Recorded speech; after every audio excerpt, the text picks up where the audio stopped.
Hey there, Marcos here.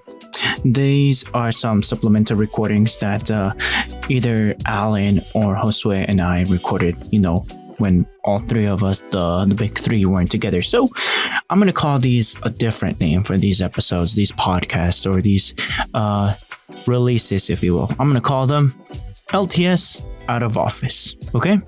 Enjoy. Talk to you later. Bye. Yeah. Yeah, I mean, we're not going to speculate about how the IRS handles internal affairs with other branches of the government, or like even like branches of like NASA. Just NASA in general.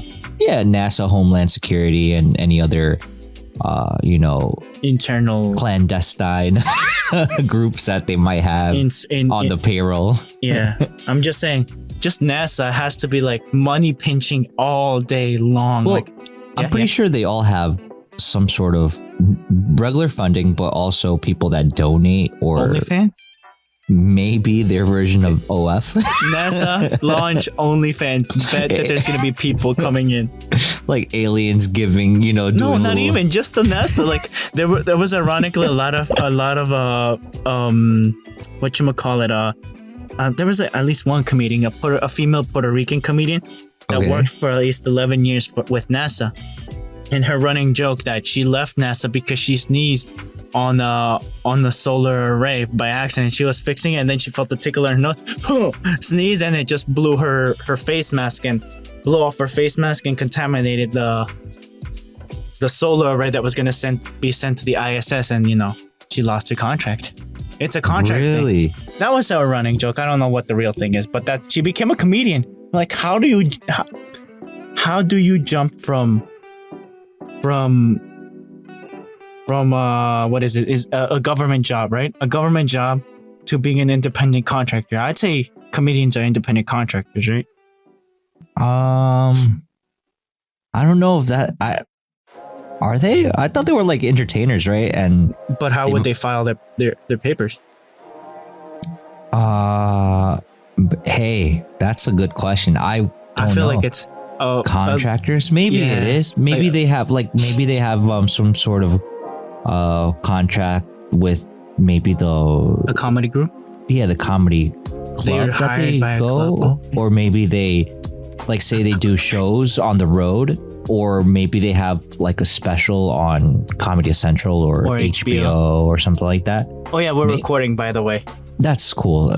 Yeah, we just started in the thick of it. But yeah, this is Out of Office, Yes, this is water cooler talk, But yeah, I'm thinking if NASA has a CPA branch, they have to be always, sweating bullets I'm pretty sure they have some like internal affairs, like handling their situation and business, right? Yeah. I mean, I don't think that they don't have a good grasp of their own like internal of like financing. I'm pretty sure they have a good grasp. I mean, other things might lead you to say no. The Fed is horrible at money. I mean, with all the printing that they're doing, bro, it's like... Did you hear what happened yesterday on the call with the president? No. They can't raise interest rate. They can't. His economist suggested that it's one of the worst ideas, even worse than inflation right now. It will outpace it will be worse than inflation. Well, if they tighten, right? Which means they bring up the yield, right? What would happen is that it would throw the United States in a recession. It lost. Its GDP downgraded this year. Yes, it has. Or last year. It has, but obviously due to factors out of our control, plus the printing of money and telling people not to go to work, and incentivizing these people by sending them money, like helicopter money. That does it, that obviously fans the flames of a recession, and literally throwing paper to a fire.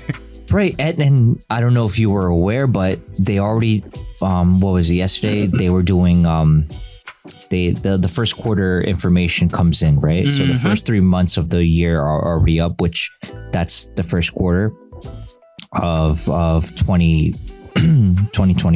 Sorry to interrupt. We didn't introduce ourselves. This is Alan over here. Hey, coming how's it into going, you. guys? Yes. And this is Marcos. It's a 2-man group. Yes. Sorry, Mr. J. You'll be remembered, never forgotten. Yes, Mr. J. We hope to see you and talk to you soon.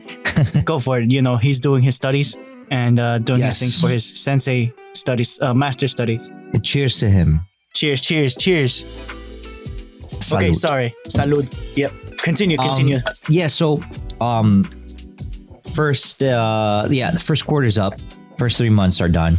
And it's the first quarter, and this quarter it's in the red, negative, right? Full on. So we're down. So for a recession to be definition wise, to be considered a recession, you would have to have 2 quarters to be in the red or negative. We already got one down. There's fifth. No. Which is these 3 months, January, February, March. So now April, May, and June, which would be the second quarter of this year, we would have to see if it's still in the red, then we're pretty much in a recession, or we've been in a recession. And or 3 months. Yeah, so we wouldn't for two quarters. Fiscal so that quarters. that would be 6 months, half the year. So the problem is that we won't know if we are in a recession until we're actually out of it. That sucks. Yeah, so potentially people would, not financial advice, would suggest, okay, maybe this would be the best time to put money into the market, and there'll be the other people that would be like, no, we still haven't hit the bottom yet. So it's one of those, what should I do at the moment? Well, damned if you do, damned if you don't. Exactly. So just be proactive. A lot of people suggest that you dollar cost average into the market. So when you see a fairly good price on something that you want to buy, take a nibble, buy a little bit. Don't eat the whole enchilada before you might get a tummy ache. That's all I'm saying. Yeah. But other than that, bro, I mean, Amazon had less than stellar, performance this last call that they had. Who else? Apple reported having pretty good sales, pretty good. They actually beat earnings, I believe. They beat their projections basically. Yes. A lot of which is great. A lot of companies, and a lot of companies unfortunately did not. So it was tough for a lot of companies going into this new quarter. But a lot of people think that, just as an example, a lot of people think that Amazon is overpriced right now. So in its value, or it's overpriced in value. So they think that it's not going to grow anymore because their sales have kind of dwindled, haven't really gone up. But again, we're not comparing apples to apples, and a lot of times people don't understand that. Where Amazon is like its own thing, right? Well, yes and no. It's its own thing as far as like the company is very unique. Yes, they're their own type of company where they've bought in other companies like a Ring doorbell, right? And but physical locations, it would be like a Whole Foods. And Whole Foods, only, yep, Whole Foods, not only Whole Foods, but Amazon Fresh and other like different types of offerings that they have. They need to find Walmart, right? The new like the accessories that you could probably think of, right? Like the new Fire TVs that they offer and stuff like that. Little by little, the ecosystem is growing, right? And they're a big stakeholder in, I believe, Rivian, right? The cruise line thing? No, Rivian, the EV company. Oh, I thought the cruise line. Like I don't know. I don't know why I thought it was a cruise line. No, the names they're a little weird, but so that also plays a major role because they own it, and that also reflects on their earnings or lack thereof. Mm-hmm. So those are things that, like, to me is interesting as like hell, because taking this into consideration, you can say maybe it's not priced at what it's supposed to be. Maybe for some people it's overpriced or overvalued, and other people might say, well, a lot of this is already baked into the price of what it is, or the value that it's at right now. So I would say, well, if you think that Amazon as a whole, with the other companies that it's purchased or has with them, is gonna do great in the next 5 years, I would say, even if you might think it's overvalued, you might want to nibble a little bit. Because think about it this way: one of the biggest pushes, or the biggest companies inside of Amazon, or the one that pushes Amazon along, would be AWS. Isn't that a soda drink? No. No. Amazon Web Services. Okay, whoops. What am I thinking? Maybe you're parched, my good sir. Let me take a sip real quick. Yeah. I'll join you, sir. Cheers, brother. Cheers. What am I thinking? It's like I feel like it's a knockoff brand, but it's its own thing. It's a Canadian one. I think AWS is like also like a root beer. I think you're thinking about. Dude. Yo, yeah. Continue. No, my fault, bro. It's like, okay, so Amazon Web Services. Think about it as like, it hosts a lot of other companies. Obviously, their services for being on the internet, right? Their servers. Mm-hmm. And it really has like a huge, or a strong grasp or hold on every other company, because think about it, just DirecTV alone is one of their major clients that they have, where a lot of their services are through AWS. And just like DirecTV, as the example I'm giving you, a whole bunch of other companies go through AWS as the server that they use for their whatever they offer on the internet, whether it be streaming, whether it be, I think Netflix is on AWS. It is, yeah. I remember when it got hacked for a while, that Netflix wasn't working. What was the other one? Yeah, so, and those are two big companies. They're international companies, right? So AWS has a fair amount of power, where that really, solidifies them in a big way. So I personally think that some people might think it's overvalued, but I think not that it's, that you should go all into Amazon, but I think you should definitely consider buying some right now, even if it's not like a whole bunch of it, but yeah, nibble at it. Again, not financial advice. I'm telling you what I'm gonna do with my money. I'm gonna nibble at it. I think in the future it's gonna pan out a lot better. And another company that I might want to do the same with is Apple. Other than that, I mean, Costco is always a good company, good dividends. And what else? I don't know, bro. Like, I think it's just fascinating that a lot of these companies are doing their earning calls, and a lot of them are coming up short, but that you can look at it as an opportunity to get companies or buy companies at a good or fair value. What is that thing? Bullying? What is it? Bullish and bearish? Right. So a lot of people right now are feeling a little bearish, because everything is in the red.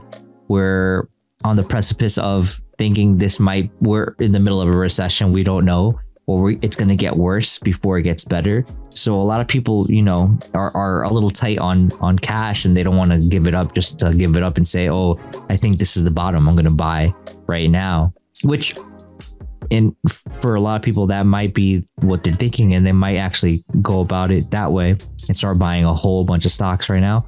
But a lot of people say, well, look at other currencies, right, and compare the dollar right now to other currencies. Let me do some googling as you talk. Go for it. Continue. I think right now it's the strongest right now, the dollar. Right, and I sent you guys videos from, yes, you did, from Brent Johnson and George Gammon, and shout out to those guys, like putting in work, bro, explaining. Oh, by the way, I shared you some links right now as well about some stuff. Okay. Yeah, the squad chat. Yes, we'll definitely touch upon those. But yeah, basically, they were just explaining how taking a look at other currencies that usually are good indicators of what's happening around the world. They use the euro, they use the yuan, the ruble, and I believe what? Ruble. Oh, okay. And Japanese yen. Yeah, that one. Yeah. So usually it's like around, I want to say 112, between 112 to 115. What's it called? Dollar per yen. Right now it's like a roughly like 128. I want to say that's 129. Been the highest, like 20% at least. It got up to 130 last week, I believe, or the beginning of this week. It was like around 130, 130 yen per dollar, and that's crazy. And they were explaining in the video how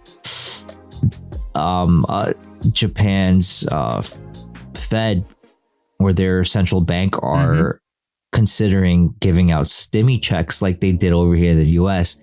So that's crazy. Their situation is different to ours, though, isn't it? Well, yeah.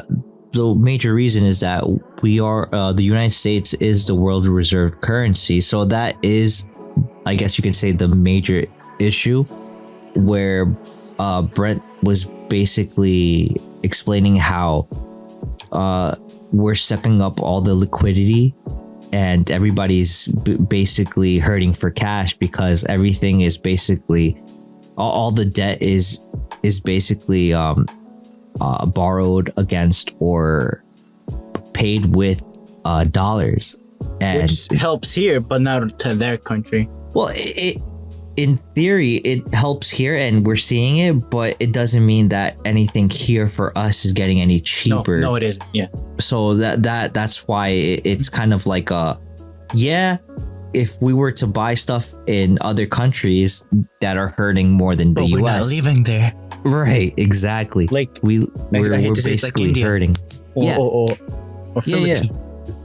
Any other country, and you people might say, well, why don't we do something about it? Well, that's one of the issues. If they start tightening, like you're killing the other countries. No, not only that, but you throw the United States into the recession a lot quicker. And if we're getting in a recession, they're dying. That's the running gag when I was out of country in Mexico. Like, if the US is tightening its belt, the Mexico is starving. It's bulimic. Well, interestingly enough, Mexico that was 10 years ago. 2005, 2003. A lot has changed in a decade or so, right? I wasn't even here when the whole 2000. I was here in the country when the 2008 happened, and I didn't live as an adult paying taxpayer for the recession. But they say that was a prime time to buy a house or real estate. And that might have been true. Financially speaking, economically speaking, might have been the best time. Yeah. But right now, it's a whole different ballgame in the sense of like who is running the show over there, right? So, interestingly enough, Mexico has been doing quite well compared to other countries that their technology has been improving a lot. Like their first world tech developing countries has been growing a lot because it's, relatively speaking, it's historically has been like a dollar is like 20 pesos historically on average.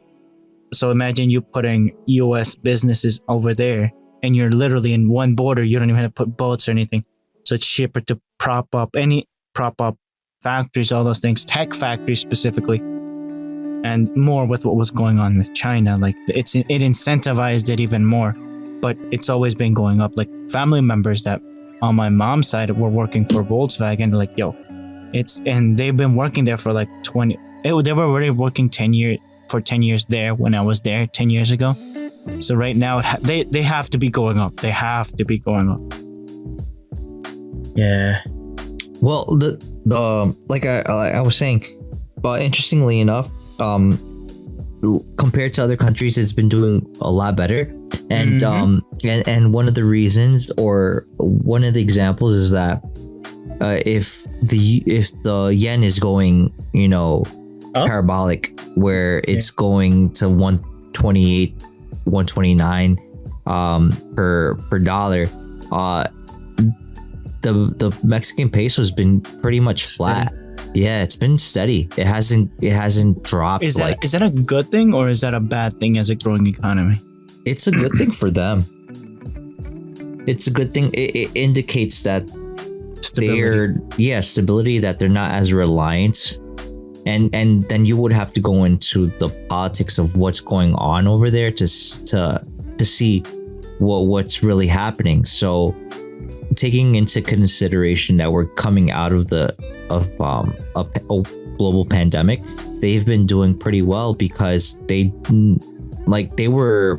let's put it this way. Mexico was wary and had restrictions and regulations like every other country, but they, compared to other countries, they didn't shut down the borders. So they allowed other people from different countries, namely the US, Canada, and other countries that were allowed or were given permission to travel to other countries. I just named the US because that's where we are. Literally, yeah, that's where we are, yeah. So a lot of people went to Tulum, went to Los Cabos, went to Cancun, went to Acapulco, the Yucatan Peninsula. So they vacationed it up over in Mexico, which brought a lot of money. And not only into the resorts and vacation places, but into a lot of places that, might have been in need of some cash. And even more interesting was the fact that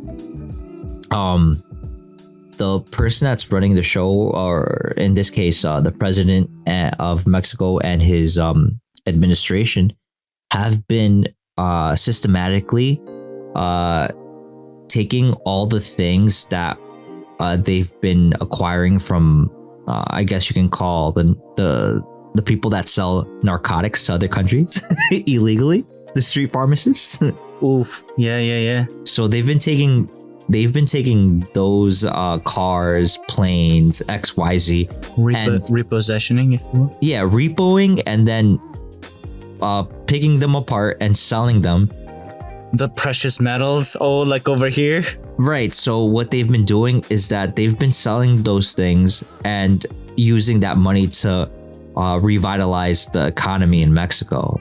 And not only that, but they've been actually being a little bit more self-reliant. So they've opened up their own refineries for oil to make gasoline. So they're not as dependent to other nations for gasoline. They've, I think, nationalized certain types of industries like lithium, I believe, if I'm not mistaken. Really? Yeah. So dude, they're challenging Australia now. They're challenging a lot of South American and even, I guess you can say, second and first world countries, in different ways, where a lot of the I guess you can say the Western, or in this case, just like American industries, like they would go to like places like Guadalajara or Nuevo León, right? Silver is still pretty big over there, and a lot of these American industries and outside, like other countries, would come and have HQs in the northern part of Mexico, and the president and his administration have been trying to figure out ways to kind of like how can I explain it? Share the wealth, in the sense of like, why don't other companies or outside of Mexico or inside of Mexico, even companies that are, you know, made in Mexico, do any business in the south of Mexico, in other states, to see prosperity, so those states can actually see prosperity as well. And they've had this plan of having the Tren Maya. That's what it's called. So they're having a railroad and a train that's going to go from east to west and west to east, and on the southern part of the country of Mexico, from Pacific to Atlantic, basically, to actually have something other than the Panama Canal, and basically, you know, that would be cutting Panama at the knees, though. Hey, bro, competition. I'm not saying no. Yeah, exactly. They're trying to have competition between countries and do it well. Right? Where would you put it? At the Gulf or down by Chiapas, by where? Chiapas, the big river? Well, not a river. It's a train. It's a train. No. But I mean, if anything, it could. What are the pros and cons of using? It would go from Oaxaca, from Pacific to Atlantic, going to. But I'm saying the pros and cons of using an actual railroad versus using the waterway. As far as I know, the administration has already gone through the motions of panning out what's the pros and what's the cons, and the pros outweigh the cons 10 to 1. Like, it's crazy the amount of revitalization of industries and just work, because they're having local people being trained and working on making these the train tracks. They're buying up land from the people that, you know, have land there, and not only paying them, but they're basically having them be associates in a sense, so that they receive a monetary incentive every time that like almost like a dividend, like a company giving out a dividend. So these people that might investors, be right, they're basically being investors in a way, shape, or form, because they're basically selling their land to the government. You know, it's like when they did the highways here in the United States, the interstates. Yeah, with the I guess a different take on it, where they're gonna receive some sort of dividend, because they gave up their land in that sense. So they get some sort of continuous revenue because they gave up their land, and that's a good thing. So these impoverished people that are giving up land, and they're being trained. They're being trained. There's economic stimulus going on that's not just throwing money at people. They're actually giving them work. They could pull in even the Japanese for bullet train tech, or the US if it like. Which, would be awesome. I don't know how far. Maybe even Elon. I wouldn't mind. But again, that's something that that government is gonna have to look into and figure out. But they're trying to make big moves, right? That's good. That's good. And this is the reason why the economy has been a lot steadier than compared to other countries. And their population has grown. For easier to have a sustainable workforce. I don't know. It has. I saw a report. They're equal to or a little bit greater than Russia's population. Like right now, Russia's population is like a third of the US's population. But I don't know if it, like, comparing it to Russia. I don't know if that that equates to something, No, just raw man, not right. people that are going to be by the age of 18 within the next 5 years. It's just growing more people to potentially stay in the country. Oh, I see. Be a taxpayer, be I see. a skilled worker in country versus having labor that you can bring from outside the country, which could be cheaper, but it doesn't stimulate your as a taxpayer for your big picture ideas. Well, that's an interesting point, because right now, well, not right now, but it's been going on for a while, how a lot of people from Central America have been trying to migrate all the way to the US. Yeah, so through Mexico. Right, of course, because they have to get through that massive land, right? To get to the US. So a lot of people, not that they give up, but they kind of they kind of find their American dream in Mexico, so they stay there. More power to them, yeah. And again, whether that's a good thing, that's a bad thing, I don't know. Only time will tell. But what's the migration situation over there? Like, not the migration, like citizenship situation? I hear it's a lot more difficult than people might think to become a Mexican citizen versus the US. I think so. What? Wait. So which one's easier to become a citizen? On this continent? I don't know. I don't know if checking right now as you. Yeah. Again, this might just be hearsay, but I do believe that it's pretty difficult trying to become an actual Mexican citizen.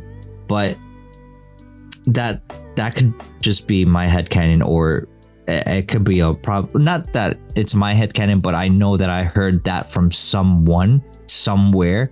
And don't quote me. Like, I'm just trying to I'm just repeating what I heard in that case. Not to say that it's easy squeezy lemon peasy to become a US citizen, not at all. But I think because of the bureaucracy in Mexico, it's a pain in the ass to become a Mexican citizen. Other than that, bro, like, I don't know how the Mexican government is going about people that migrate from Central America up to the US and kind of like stop halfway, which obviously has its own concerns, right? Or draws its own concerns to the table. But other than that, I mean, financially speaking, economically speaking, it's been pretty stable.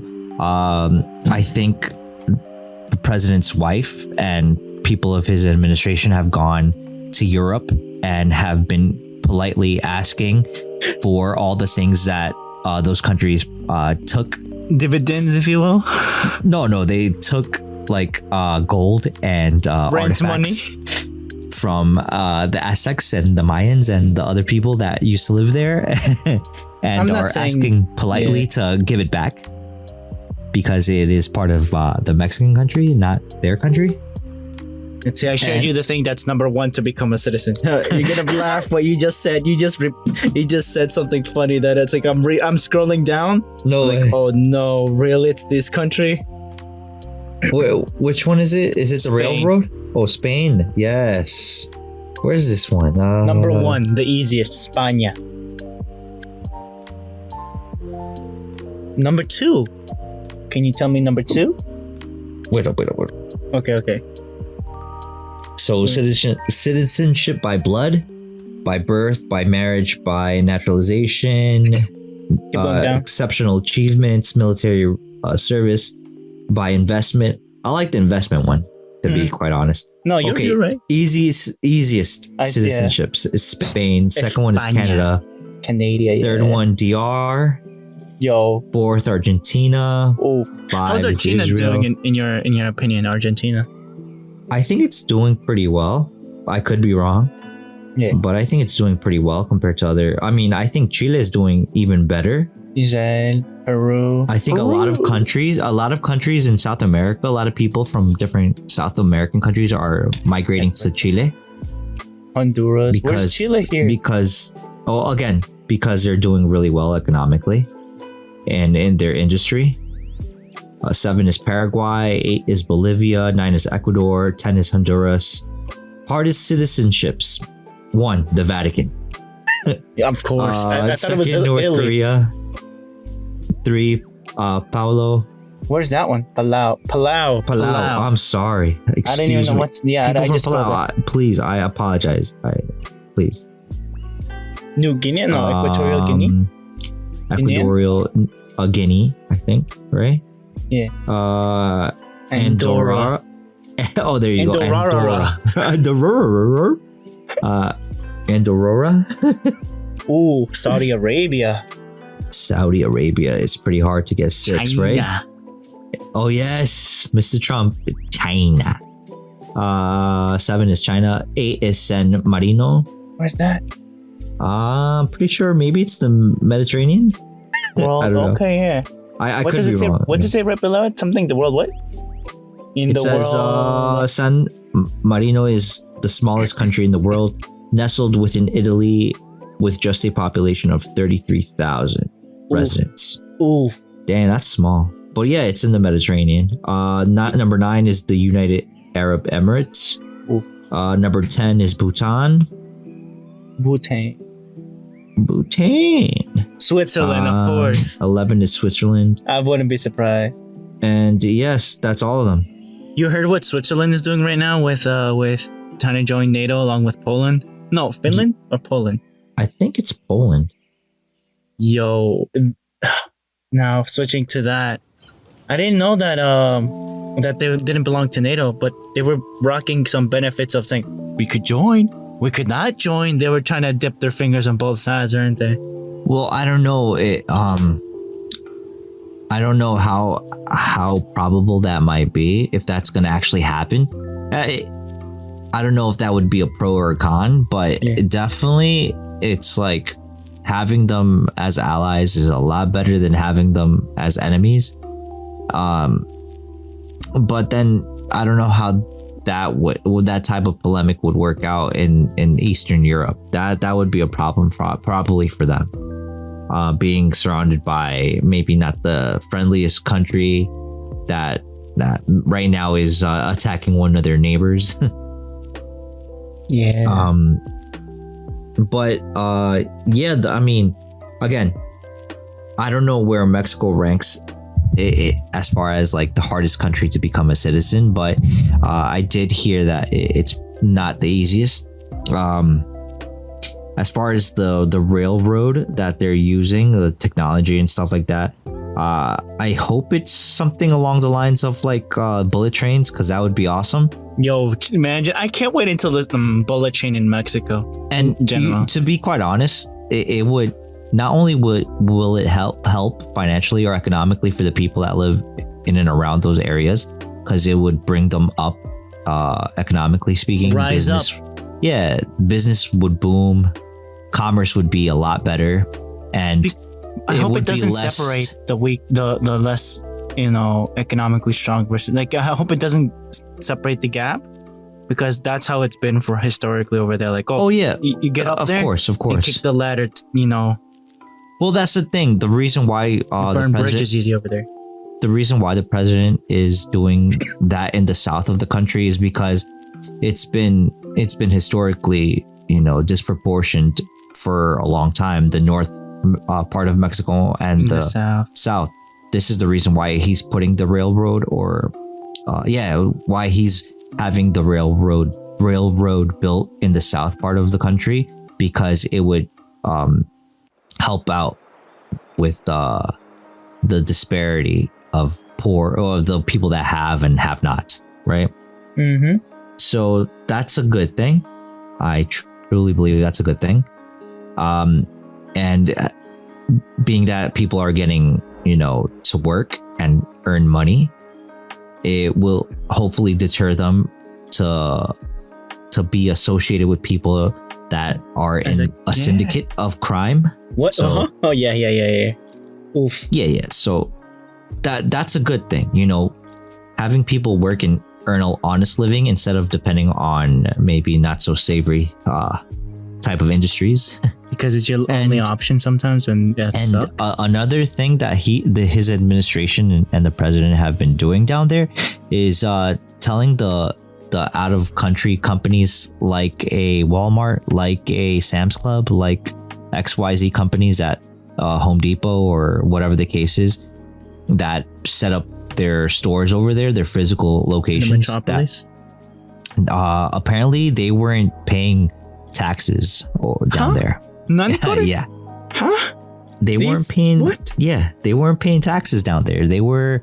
How? They were evading taxes by greasing the hands of local governments or the upper echelon, if you will. Yes, people that are behind the curtain, I guess you can say. The tax man. So the president and his administration said, "Yeah, that's not a good thing. That's not a good idea. How about you guys pay your taxes and function like the rest of the people here, and you will allow you to keep doing business. But if you don't, then you can close up shop. Yeah, close up shop, and kindly leave." So that's been a good thing. That's helped also with the financial balance of the country at this point in time. Doesn't that open it to lawsuit in the international court? If they want to take it to that, they could probably. But I think the audit that they've done and basically had them pay their back taxes is that's good. That's good. That is what has helped a lot. So yeah. Bullet train, man. Check. Sorry. Check the link. Yes. Peep the link. Yes. Oh, I'm excited. Bro, I think we're gonna have to, go over there ourselves, bro. Yo, I can't wait. Now, why is the U.S. not building? Let me do some research as you continue. Hey, can you give us a quick overview of this? So yeah. Which one do you want me to answer first? Because I did send you guys a video. I think the beginning of this week, if not last week. You did, yeah. And it was mainly about New York. Okay. So, please elaborate. Like many cities and other states in the United States, there's always, talk and even, sketches and just ideas of how to better a city or a town or XYZ. And obviously, it comes with its pros and its cons. And one of these mock-ups that they were doing, and I believe this was a video article from Cheddar. Cheddar, the greatest cheese. I think that's what it was. I could be mistaken.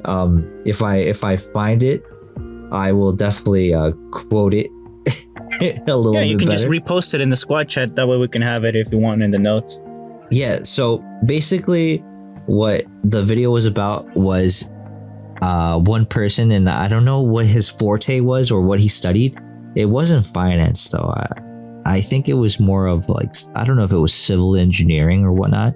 But the point is that this person had an idea to extend, I think it was 16 football fields worth of land that they wanted to extend on the Manhattan island, or the island of Manhattan. I'm sorry. Add more dirt? Yeah, land? basically add more dirt and make Manhattan a lot bigger. 16 football. And this is off of memory. I could be wrong. That's okay. It might be a little bit more. It might be a little less. In the tens of football fields. How about that? Okay, so I found the video, and I will send it again. Yes, please and thank you.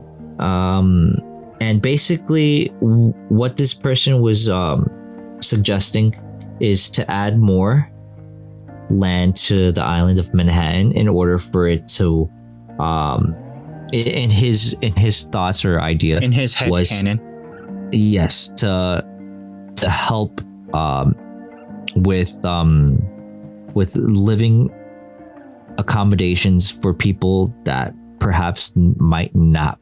That's a totally be able to live. Yeah, might not be able to live in the city, that want to live in the city.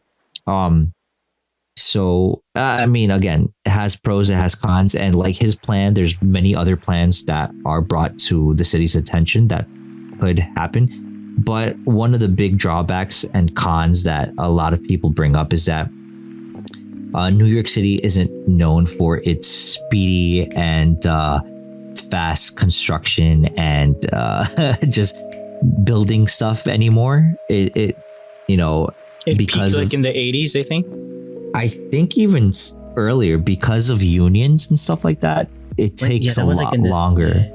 It takes a lot longer to get things done in the city. So there's so much red tape. It's not even funny. Yeah, dude, it's so bad. They stayed there like for 20 years.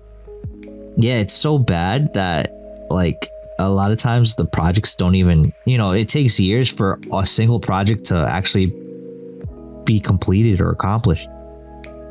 It gets it gets bloated. It gets above budget. It has to be bailed out a bunch of times. Yeah, I mean, there might be a company that starts it and then a second company or a third company that finishes it because either a company runs out of money, goes bankrupt, or what have you. Or sounds like the anime industry.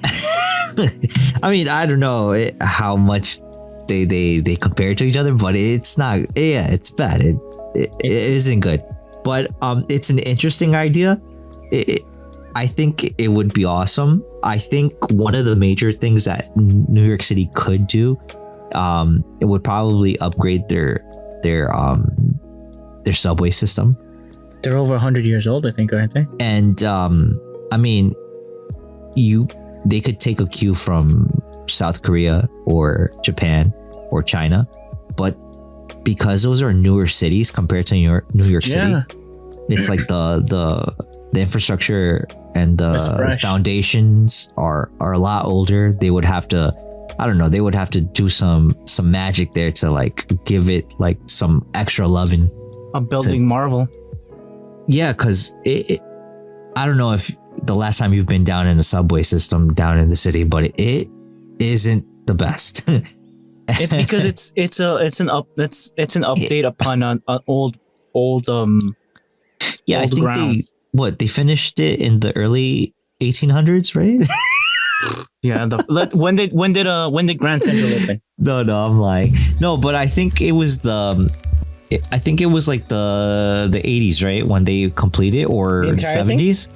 I'm not sure, because I know there were sections of it that because Manhattan, right? Or just Manhattan. Yeah, they shut down because they were no longer in use anymore. So they kind of cut pieces of it away or closed it, and they have routes now that they have on their subway maps. But again, it stands to reason it could be a lot better. I mean, compared to other cities, it's not what it used to be. And you could say, oh, it's historic. It's, quintessential New York. You want to have that history. But yeah, I would love the history, but I would also like, or love innovation, cleanliness, just things that actually work. But again, hey, compare, like, even, and I'm not going to say all of Mexico City, but I've been down in Mexico City and I've taken the train there, and I want to say it's a lot cleaner. it's a lot newer compared to the New York City subway and train system. So even the payment system in other countries is a lot newer, where it's just like one of those tap and go with your card or your phone. And there's certain locations in the city that you might be able to use, like Omni or something like that, to pay for your fare. But not everywhere it's like that, where places like again, South Korea, China, Japan, the first plans for the underground system was 1869. You weren't wrong. Yeah, dude, I mean, and opened in 1870. Yeah, dude, it's crazy. It's crazy how, give or take, it's like what, 100 years roughly? No, not The 100 actual construction of an underground subway approved in 1894 about intense blizzards, showing these living within the city how beneficial an underground transportation system would be. So basically, the weather incentivized the development of an underground subway system. Yeah, of course. You're in the middle of winter. The last thing you want to do is walk outside, walk around to try to get to your destination. So it makes sense that they wanted to do a subway system, right?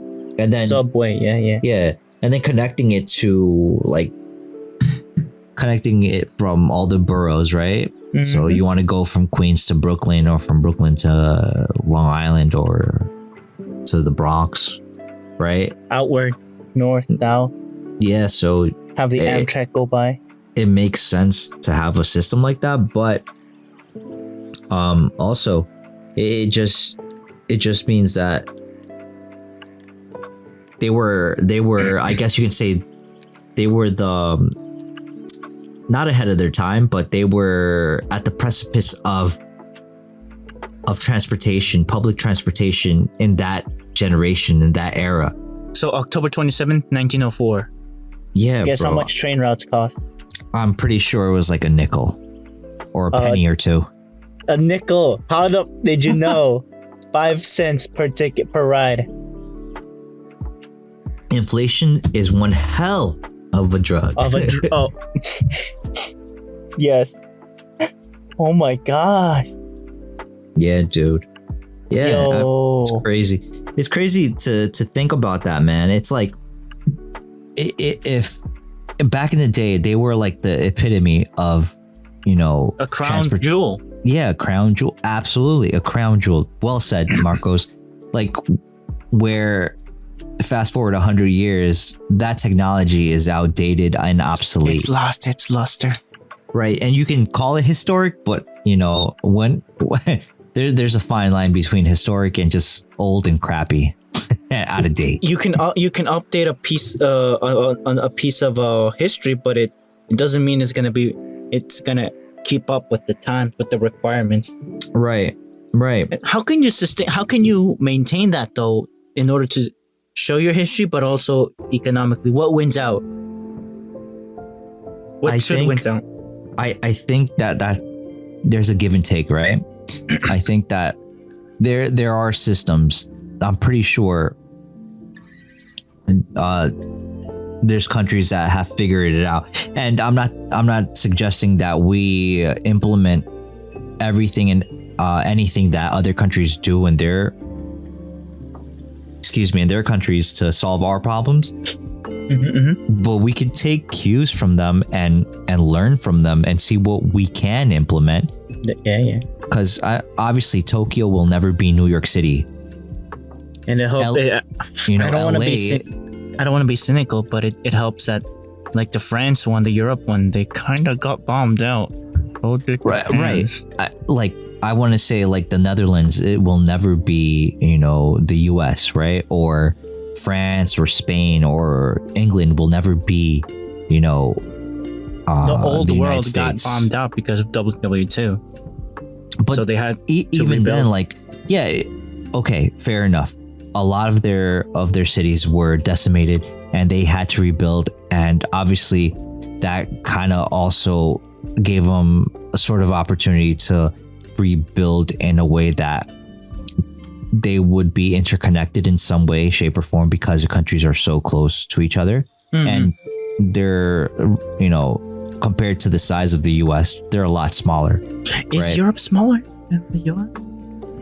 I think land size. I think a lot of the countries in Europe would probably fit in the US. Countries, like the entire EU though. Right. So, and not to say that they're small countries, it's just that compared to the landmass of the US, right? Yeah, I think there's top 3 countries that are in landmass biggest. Number 1, Russia.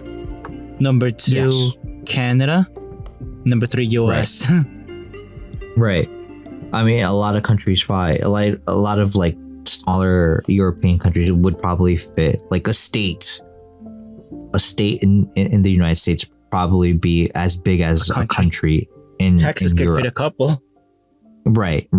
So, again, I think that after World War II, a lot of these places were decimated. They had to rebuild, and the technology that was being innovated and implemented and created for transportation was a lot. Yeah, it was a lot newer, a lot better compared to the U.S. In the sense of, especially in New York, because obviously what would happen is that, okay, they kind of had to do like a clean slate and then implement new technology to make the trains work, and then they would just, like Lego pieces, once one of them got too old, they can just take that one out and put a newer version right on top of, you know, the infrastructure they had built not too long ago, where New York hasn't been decimated by war since, you know, maybe, yeah, thankfully, right? But since the Civil War, I guess. If that, maybe I don't think it even got affected like in hard. No, it more. I would say more like Revolutionary War. Yeah, with the British. Yeah, but then back then there was no real train or subway system to speak of. So it just stands to reason that obviously that the technology used when making the subway system basically stayed stagnant, right? You can say it. Yeah. You can say it's stagnant.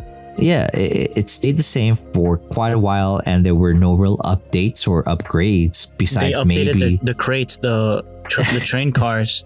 Right, maybe if that. But other than that, I mean, what else can we say besides that? That's pretty much what they did, right? And other countries, and again, one of the reasons is probably because if you take away for a certain amount of time the actual transportation people use daily in order for them to update it, it would probably cripple the city in some way, shape, or form, because people are trying to get from point A to point B, right? The city that never sleeps has to to take a pause. And we saw what it did during the pandemic when cities all around the world had to pause. It wasn't good for the economy or for the world, for that matter. Despite you know, health issues and crises, yes, we know. We're not trying to be you know, dismissive of those things, but it just stands to reason. Like, it goes to show you, both sides matter. People's lives matter, right? And, you know, an economy that can sustain those people also matter. Exactly, very much so. And I think it's crazy. Going back to the initial issue, or not issue, but the initial talking point about how Mexico is implementing or taking cues from other countries like Japan, right? That they might implement a bullet train from the Pacific Ocean to Atlantic Ocean, and then right through the south part of right through exactly, and right through the south part of the country, which will hopefully help in a lot of ways, not only commerce, but the people that live in and around those places, to bring them up from, you know, rise poverty. Yeah, that's a great thing. I think it's a great thing. My other question. Yes. Isn't like Chiapas infamous for having its own, like, since it's that far away from the center of Mexico, to have its own like rule of government, that to the point that the general country let them be because of their distance and logistical ability to enforce whatever national law they could have. Like, literally, Yucatan Chiapas has a lot of forest. It's pretty raw in the country. It's pretty like bare, and just natives normally live there. You mean like state government, you mean? Yeah, like not even state government, and there's even like more native government. I remember hearing there's a lot of like political issue between federal to like rural. Or are you talking about like conservation of like the people that's one? Yeah, okay. But just to be able to enforce like federal law and all those things in rural areas of Yucatan, since they're so rural, they just let it to the point that you hear You got your own. You've been there for thousands of years. You haven't changed. You haven't pushed to improve. Oh, you're talking about like indigenous people living there. Yeah, like anyone that wants to leave can leave. Nobody's stopping them. But whatever law you guys have, you do you. What's remember that the movie continue. I'm sorry, Mark. I think you have. I think what you're trying. I'm pretty sure I know what you're talking about, and I do see like the overlap, or not overlap, but the similarities of how the U.S. kind of deals with that over here in the U.S. with a lot of the Native Americans that were put on reservations. They basically have their own rules and government, right? And even inside the U.S., right? So the U.S. doesn't really enforce or mess with the reservations. They're pretty much left to their own devices. They can even support them. They can even give them economic support. They obviously they have some sort of mutual agreement, even though it's very different from a state and a federal level. Where in Mexico it's very much the same, and I think I know what you're talking about. Like not only in Chiapas, like there's places all around the country of Mexico where they have indigenous people that have been living there and have their land, right? And they pretty much have their own land and rules and how they go about and dictate how they go about how they do things, how they do business. But I think as long as they don't infringe on each other, where they're not stepping on each other's toes, they live alongside each other in a harmonious way. But I don't hopefully think there can be and I think that was one of the major issues, that was one of the major issues that they had prior or before the president that's in power right now in Mexico, where they were kind of stepping on their toes. The federal government and state government were stepping on the indigenous people's toes, where now they're basically given more, not leeway, but they have more of the backing of the federal government on working together instead of not working together. And the state obviously also helps and contributes, because a lot of these places, they still use water from, deep in the earth, right? So they have they have aquifers. Yes, thank you. And they have other systems in place that have been in use for quite a long time. So they share these natural resources. And as far as tourism and stuff like that, there's places that indigenous people, basically have people come through and tour around, and they keep a lot of the revenue because it is their culture. It is basically their land. And, they are also entitled to having revenue for whatever they're sharing. So I think they've been doing a good job in living in a harmonious type of way. But I think before the president and his administration that is there right now, it was a lot harder or a lot less harmonious. But now it's a lot better. And I think it's getting better even now as we speak. I think they're having a lot better reception, a lot better communication between the state, federal, and indigenous government in the country from different parts of the country. So that's a plus. And these are the people that hopefully also are that they benefit from whatever construction or whatever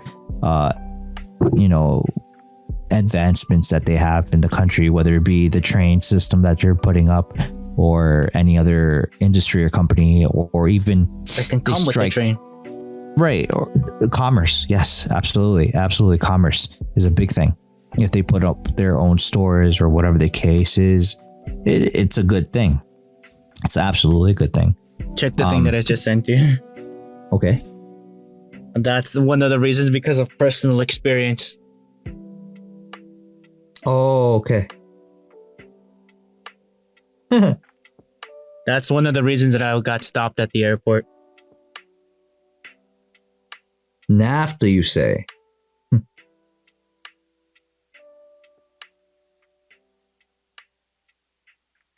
Oh, I see. Okay.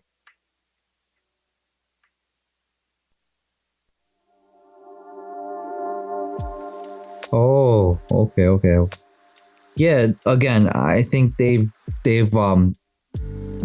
patched things up a lot better. But imagine being like an 8-year-old or a 10-year a military soldier says, "Hey, we need to stop you." Like, what? Nani kore? And No, and and general that's- saying, and just telling them off, he's an 8-year-old. But Saj, Right. he's his name. No, and And I think his last name is our last name. no, I don't think it is. Hopefully not. No, his is Comandanta Ramona. Oh, okay, good. Yeah, just because I had just the name, and they had like, oh, look right there, one of the top 10 most wanted. I'm like, what? Yeah, no, but that's crazy because like I'm reading a little bit of the article. This guy where- got me in trouble even trying to get a school. I'm like, what? Ain't over there. Oh, I mean that could happen to anybody that probably like- has a similar name to you. YOLO, I'm 8. I was 8 or 9. I'm like, this guy, how old was he? Literally, the teacher so many times is like, Old enough. yeah, he's in the military or ex-military. I'm a kid. No, I get that, and I think that happens quite often, just because it's like people have very similar names. It's like understanding that the country was basically taken over by another country, and in one way or another, your last name became your last name because you were from either a conquistador of some sort. Or people with money, if you will. Right. Yeah. Like, the entire country got separated more than one way: religiously, and then money-wise, and then by Right. your color-wise, and then and all those things. Like it, Right. no, Class. it wasn't just one thing. It was a lot of Yeah. combo of things. Right. and- Right. I'm like, what? And you don't see that here that often. Right. Exactly. But that's still that still was something very heavy in the culture in Mexico for even now. Still is. Yeah, it's very palpable, but it's getting better, and I hope it gets better. Other than that, bro, like I don't know if there's anything else you wanted to like to No, I'm good. I'm to hyped. talk about. Bullet trains to Mexico and back. That Yeah, should be dude. the episode title. That's awesome, dude.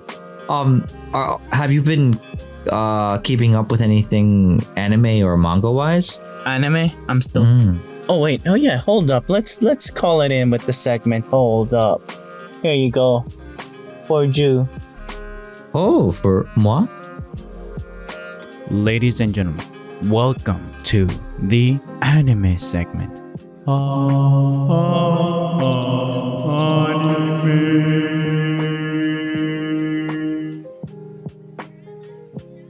Yes. Let's do this.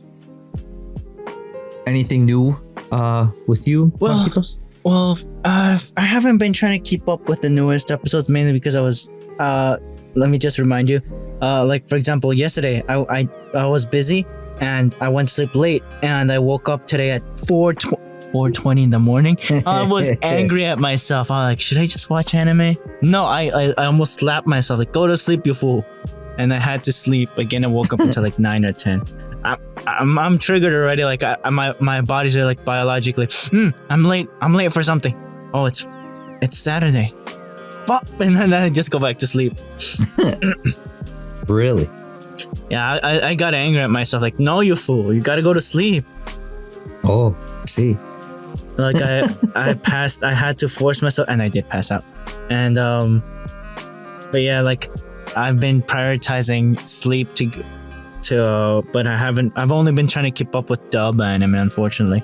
Arifureta is my main bae Well, right now. that's cool.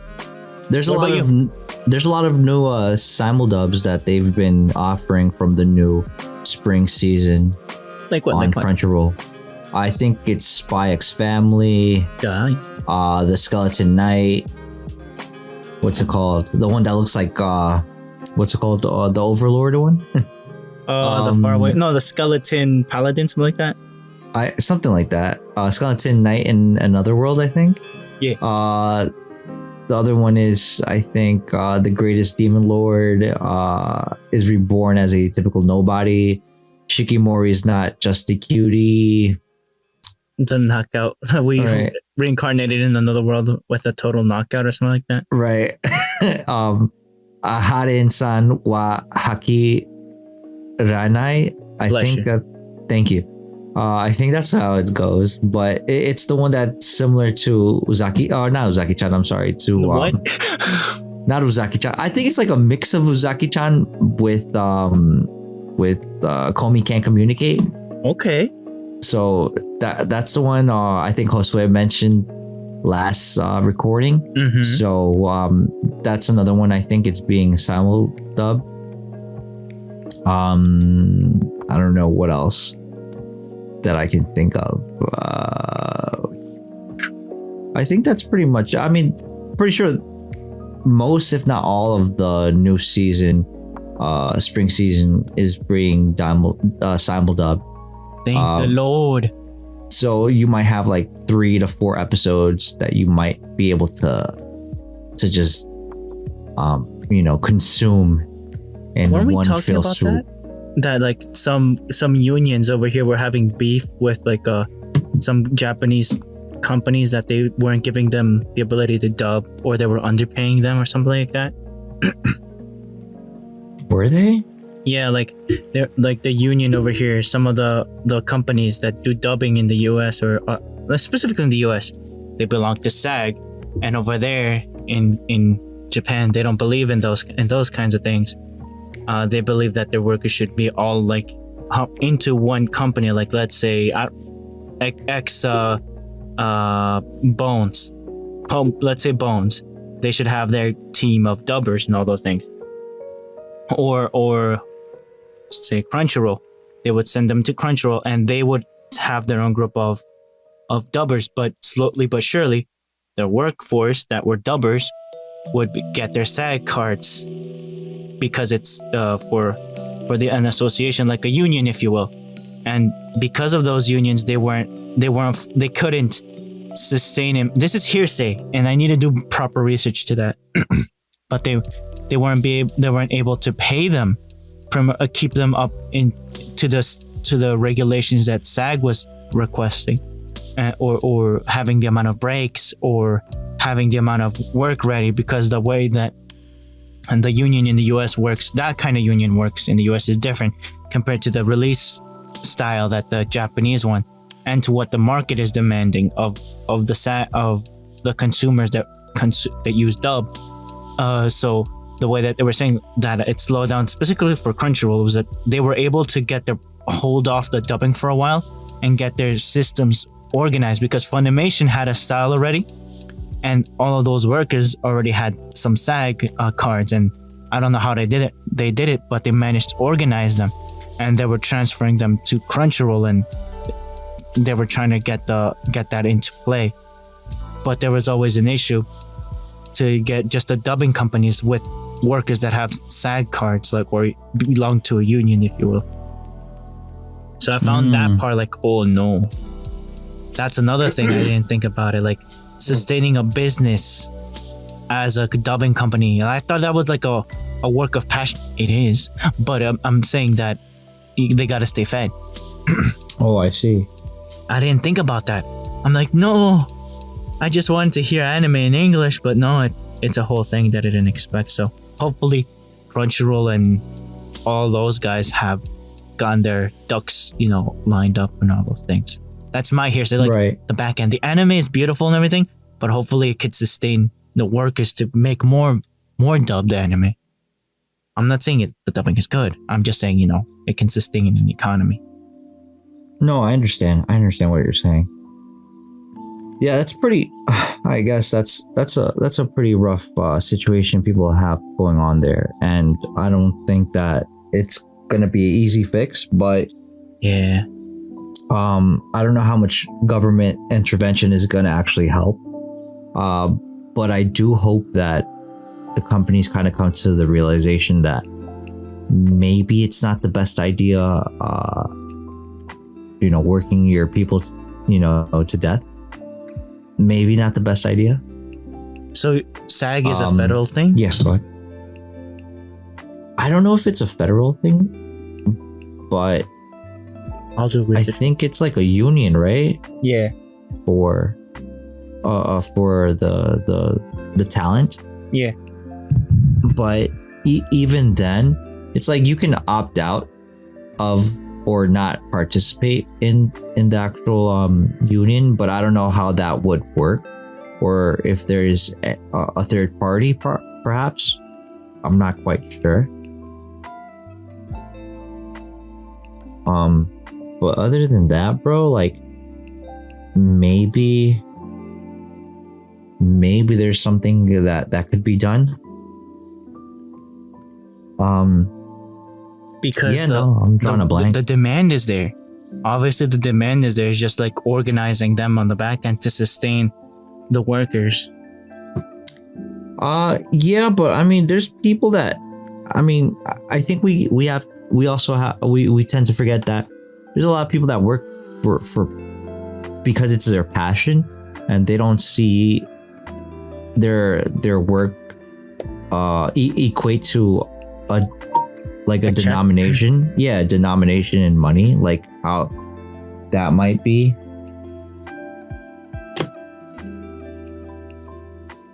So that might be something that that comes up in that, but they don't equate it to money, because it's like it's a passion. It's like they can't put a price on what they love doing, or like a story that they love to tell, right? Or to grow, or what have you. So it might also be some people, or some of these creators are just in that headspace where it's like, no, I mean, if it makes me money, great, but I'm not looking for money. Where there's probably obviously other creators that are like, no, I'm definitely doing this because I know I do a fantastic job, and if people enjoy it, I think I'm I should be paid for this, right? And unfortunately, that's where big companies are like, oh yeah, no, we got you, but we're gonna take 30% off the top. Like in YouTube, they used to take up to 90%. Did they? Yeah, back in the day, until they got taken by Google, until YouTube got taken by Google. Oh. Then individuals could be represented as their own. Interesting. Huh. But you had to be contracted under like a machinimation or something like that, like a company. And they said, oh, we'll take 90% of the cut, and it's your passion. That's crazy. It really is. Now it went to like 90-10 your way. You would get 90%, and YouTube specifically would get 10% of just the maintenance fees. I see. But imagine those days. This was pre-2014. Was it pre-2014? Oh, let me check. When did Google acquire YouTube? Let me double check. I don't remember. But yeah, right, I remember that. Yeah, they reached out to the guys that started YouTube, and they were like, yeah, let me buy this up, And it was a gold mine. Sure was. It sure was. And it's still pooping out these golden eggs. You know what I'm saying? Let's see. History. US. Yeah. But yeah, that's just crazy. Like, the greatest place to buy data, like to you question asking and looking for data. Right. YouTube is the greatest place to, right? It still is, even though there's competition. I'm not against that, but it's still the main place that people look at the main source of entertainment. Oh, really? Is it? Yeah. Yeah. Even, I think that's true. I think that's true. Yeah. Yeah. That like has just to on be the true. on the server side, YouTube is like the main business that sustains servers Oh, you're around the world. Speaking of YouTube, yo, did you or were you able to look at that Odysee thing that I sent you, the video? Mm-hmm. What did you think? What's your 2 cents on that? My 2 cents, it's good, still rough, and as a way to diversify your what's the word, the way to disseminate Your reach? content. Yeah, your reach. Okay. In an investment wise, if you're trying to stay as dimes, on dimes to get the most output, it's one of the lowest ways to disseminate your stuff, but there's a better option compared to that. Like for a while, since YouTube bought that, and since YouTube got bought by Google, and since the whole thing with PewDiePie messing up with its contract with Disney. Really? This was like 2014. YouTube got let me Google. When did YouTube get purchased by Google? Something went wrong. October 9th, 2006. On October the website 9th, 2006. Investopedia.com, they say, nearly 15 years ago, Alphabet Inc.'s Google purchased YouTube for the hefty sum of $1.65 billion. The actual date the news hit was October. To find out, 2006. look for the link in your Google Home or Yeah, Google basically Assistant when I app. graduated high school. So I was even before then. And then the whole PewDiePie thing was the infamous adpocalypse on YouTube.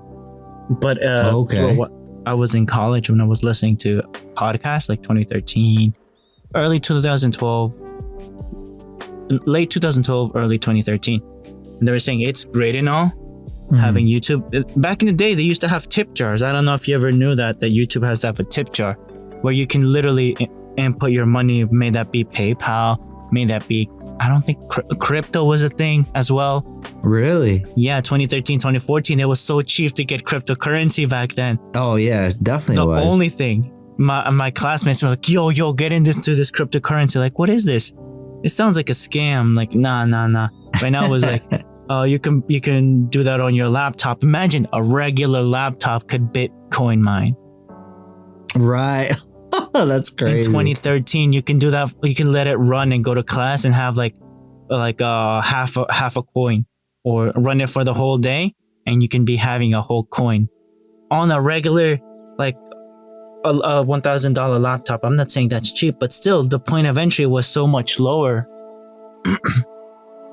But yeah, at that time, YouTube could be purchased.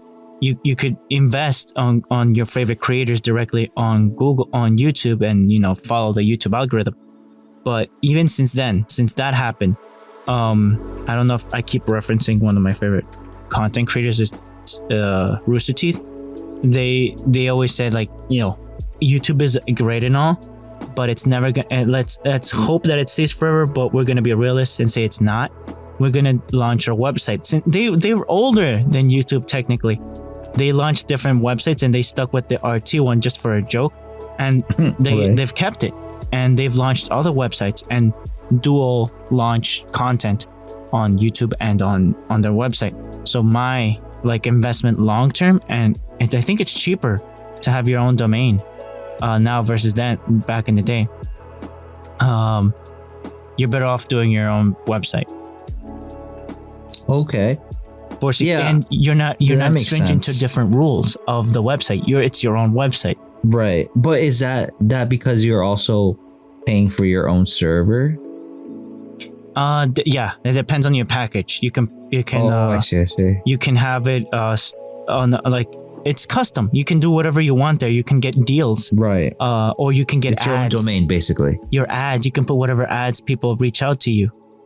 Right. You can put you could probably get DMC'd if you repost anime, but But still, you if you create your own content, like us, you and I right now, putting on podcasts, we could, in a sense, have our own domain name, have our backend developer or other services that exist right now, and upload our videos there and have an archive. And relatively speaking, it's more secure than having it on another. Just for dissemination, you're better off having your website. It's gonna sound like an upfront cost, and it's gonna be a headache just to understand the website date information, all those things. But it's a more stable way to grow, or to have your base. Grow is a big question mark. It's just your place to allocate your creation. That's what I'm like. Creation, your library is yours. You don't share it with no one else. It's the ultimate way to have your own things, your own website. But just the option of, I'm not gonna say the name because we're not being sponsored by it, but it's a pretty good service. And a scale of 1 to 10, I'd give it an 8. But having your own website is a full-on 10. Right, that makes sense. I really like the idea, and keep sending more ideas like that, on the back end, so I could do in some research. Yeah, because I found it fascinating that, yes, it's still rough, and that was proto YouTube. Imagine that. Yeah, exactly. There's a lot of like YouTube-esque, like pre 2000, pre Google, 2006 kind of YouTube, right before YouTube, Google bought it. With like, Bitcoin or crypto? Bro, yeah, I mean, if you get it kind of incentivizes people to, it checks a lot of boxes. Right. To, obviously doing a good job, but like people actually interact with you not only on a comment level, but like on a monetary level as well, because like who doesn't want to root for a person that is putting out, value that wallets. You're voting with your wallet. And that's awesome. Where obviously it's like what I was watching when I was watching the video, I'm like, that just makes a lot of sense. Where if you link both accounts, I think the Odysee to your YouTube, it has a service. Right. It has the ability to mirror all your, to migrate it, yeah.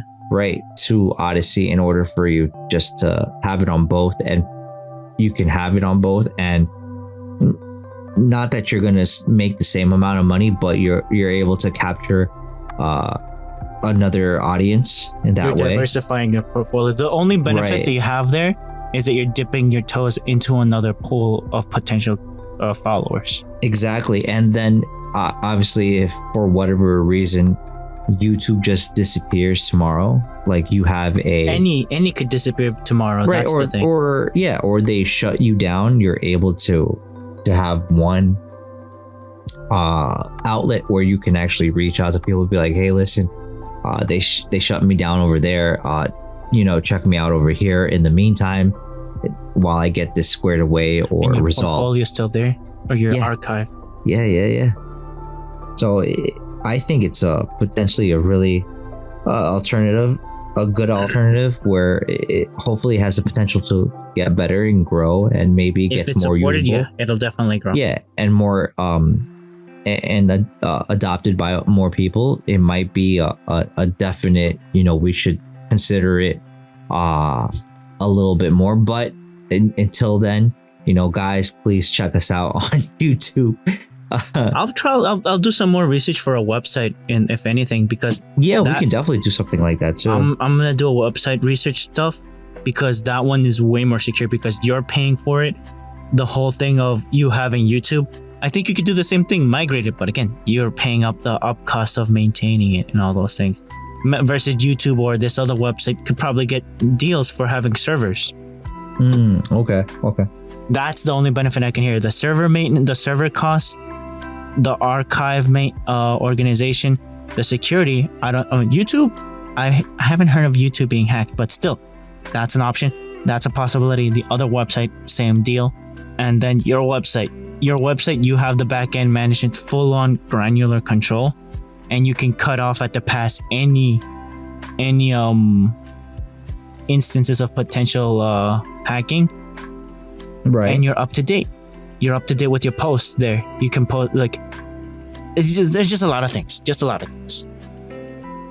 That I'm excited for. But you triggered something that I wanted to do more research on, and I'll keep you posted. You, Alan, and hopefully Mr. J. And definitely. Hopefully the listeners over here can enjoy the benefits. Yes, that would be awesome. And that's it. Yeah, for me, that's my TED talk for that side. Definitely, that's awesome. I like doing bro. those researches. You heard me when I was here setting up the server for the podcast, the back end. I was listening to some just like Discovery Channel stuff. Right. That's just my pastime. I like listening to that and podcast music. And while I do work, that's my passion. Listen to stuff, working out and all those things. But just listen to interesting stuff. And you heard, No, what I was definitely. listening to. The IS, the International Space Station, stuff like that. No, it's awesome stuff, bro. But yeah, and I think. What do you think? Should we call it? Yeah, there we now? should call it. Definitely. Okay. Thank you, Alan. No, coming in, thank you, okay? Marcos. Thank you, listeners. This is Marcos. Oh wait, our social media. Okay. Yes, Okay. please, everyone. When you get a chance, if you have the opportunity or the time, please get at us, interact with us on our social media platforms, on Instagram, Twitter, YouTube, on Spotify, and wherever else you get or listen to your podcast. Usually Marcos has polls A question or a poll, yeah. absolutely that he will share with everyone. So please interact with us there, and definitely share the news. Share Spread the good word. yes of our podcast with other people. And Do you have time for LTS, good sir? absolutely. Definitely get at us if anything, and if you have questions, definitely hit us up on Twitter or IG, and Best we bet, will, yeah. We'll Yes. try to reach out. yes, and please comment, follow, subscribe, all the other good things. Give a thumbs up. 5 stars. Absolutely, 5 stars, and we'll talk to you guys on the next one. Stay frosty. Peace.